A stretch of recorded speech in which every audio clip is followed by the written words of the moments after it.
गौतम बुद्ध का जन्म आज से लगभग 2600 वर्ष पूर्व हुआ था। इनके पिता का नाम शुद्धोधन था, जो लुम्बिनी के राजा थे, और माता का नाम माया देवी था। गौतम बुद्ध के बचपन का नाम सिद्धार्थ था।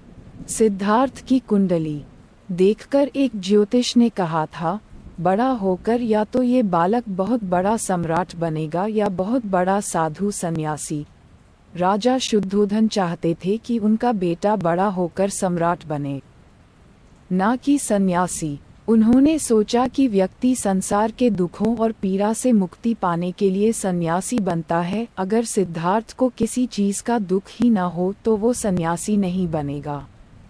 इसके लिए राजा शुद्धोधन ने एक योजना बनाई। उन्होंने सिद्धार्थ को बचपन से ही महल के भीतर ही रखकर सारे सांसारिक सुख और विलासिता प्रदान करना शुरू कर दिया। सिद्धार्थ का विवाह भी मात्र 16 वर्ष की आयु में एक बहुत सुंदर राजकुमारी यशोधरा से करा दिया, जिससे उनका राहुल नाम का एक पुत्र भी हुआ। अपनी युवावस्था में विलासिता और आनंद में जीने के बाद युवराज सिद्धार्थ 29 वर्ष की आयु में पहली बार अपने महल से बाहर निकले। वह अपने सारथी, जिसका नाम चन्ना था, के साथ रथ में बैठकर महल से बाहर निकले। इस रथ को उनका प्रिय घोड़ा कंथक खींच रहा था। नगर की यात्रा करते हुए सिद्धार्थ को एक कमजोर बूढ़ा व्यक्ति दिखाई दिया, तो सिद्धार्थ ने चन्ना से पूछा, यह व्यक्ति इतना कमजोर क्यों है?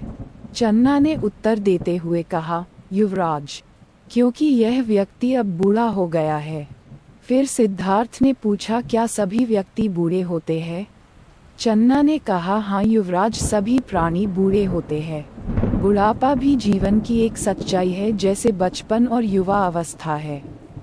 ये सुनकर सिद्धार्थ थोड़ा मायूस हो गए और चन्ना को आगे चलने का आदेश दिया। आगे चलकर उन्हें एक बीमार व्यक्ति दिखाई दिया जो कराह रहा था। एक बार फिर सिद्धार्थ ने चन्ना से पूछा, ये कौन है और कराह क्यों रहा है? चन्ना उत्तर देते हुए बोला, युवराज, यह व्यक्ति बीमार है और दर्द से कराह रहा है। सिद्धार्थ ने फिर पूछा, क्या सभी व्यक्ति बीमार होते हैं? चन्ना ने उत्तर दिया, हाँ युवराज, बीमार तो कोई भी प्राणी हो सकता है। मैं, आप, बालक, युवा, कोई भी बीमार हो सकता है। ये सुनकर सिद्धार्थ और ज्यादा परेशान और दुखी हो गए और आगे चलने को कहा।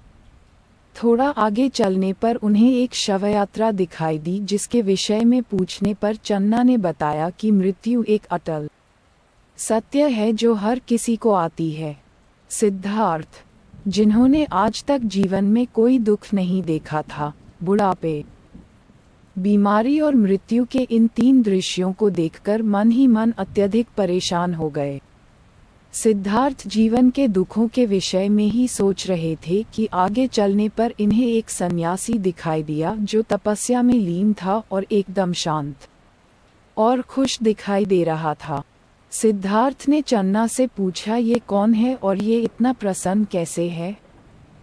चन्ना उत्तर देते हुआ बोला, युवराज, ये सन्यासी है। इसने सांसारिक जीवन त्याग दिया है। इसने दुखों से मुक्ति का मार्ग खोज लिया है, इसलिए यह इतना प्रसन्न है।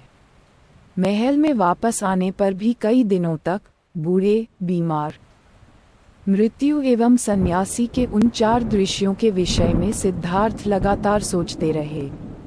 बौद्ध ग्रंथ ललित विस्तार सूत्र के अनुसार सिद्धार्थ की सोच के विकास को प्रोत्साहित करने के लिए देवताओं द्वारा उनके मार्ग पर ये चार दृश्य प्रायोजित किए गए थे। अब किसी भी विलासितापूर्ण कार्य में सिद्धार्थ का मन नहीं लग रहा था। फिर एक रात वो चुपचाप सत्य की खोज में महल से निकल गए। सिद्धार्थ की गृह त्याग की इस घटना को द ग्रेट डिपार्चर या महाभिनिष्क्रमण के नाम से जाना जाता है, और यहाँ से शुरू होता है सिद्धार्थ के गौतम बुद्ध बनने का सफर।